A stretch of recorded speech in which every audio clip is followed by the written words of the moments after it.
എന്റെ മോനെ പോലീസുകാരന്റെ പച്ചക്കൊടയുടെ കാര്യത്തിൽ ഒരു തീരുമാനം കേട്ടാ. വന്നവർക്ക് ആനേനെ കാണാൻ പറ്റണ്ടേ? പോലീസുകാരന്റെ കൊടാരെ ശീല ഒരു വിട്ടുണ്ട്. ഇപ്പൊ കമ്പി മാത്രല്ലോ.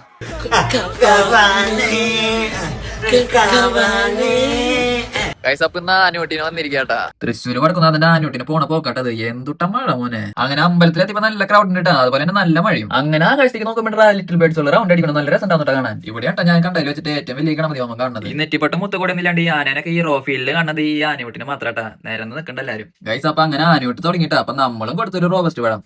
അങ്ങനെ ആന പഴം മേടിച്ചോടുകൂടി ഞാനും ഹാപ്പിയായി. അങ്ങനെ ഇവിടെ അനുമോനും കൊടുത്തൊരു പേരയ്ക്ക. എന്റെ മോനെ അമ്പലത്തിന്റെ ഉള്ളിലേക്ക് ഇവിടെ എത്ര തിരക്കുണ്ടായില്ലേ? അമ്പലത്തിന്റെ പുറത്തേക്ക് കിടക്കാൻ ഏറ്റവും വലിയ തിരക്ക്. എന്റെ മോനെ പോലീസുകാരന്റെ പച്ചക്കൊടയുടെ കാര്യത്തിൽ ഒരു തീരുമാനം കേട്ടാ. വന്നവർക്ക് ആനേനെ കാണാൻ പറ്റണ്ടേ? പോലീസുകാരന്റെ കൊടാരെ ശീല ഒരു വിട്ടുണ്ട്. ഇപ്പൊ കമ്പി മാത്രമല്ലോ. ഇപ്പോഴാണ് ആനേനെ കാണാനുള്ള വ്യൂ അങ്ങോട്ട് കറക്റ്റ് ആയത്. അങ്ങനെ ഈ മഴയത്തെ കൂടെ കൂടി വരുന്നതായിട്ട് അനുവിന്റെ കസിൻ അവന്റെ ഫ്രണ്ടും ആനയുടെ തിക്കും തിരക്കിന്റെ ഇടയിൽ കൂടെ വന്ന കാര്യങ്ങൾ പറഞ്ഞു കേട്ടാ. അങ്ങനെ നോക്കുമ്പോഴാ മീനാടണ്ടല്ലോ ഒരു വണ്ടി കാവാണ് പാട്ട് വെച്ചിട്ട് ആടി ആടി വരുന്നേ.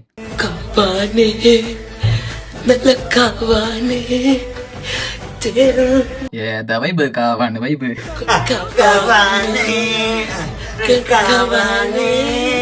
അപ്പൊ ബൈ ഗൈസ്, ബാക്കി നാളെ.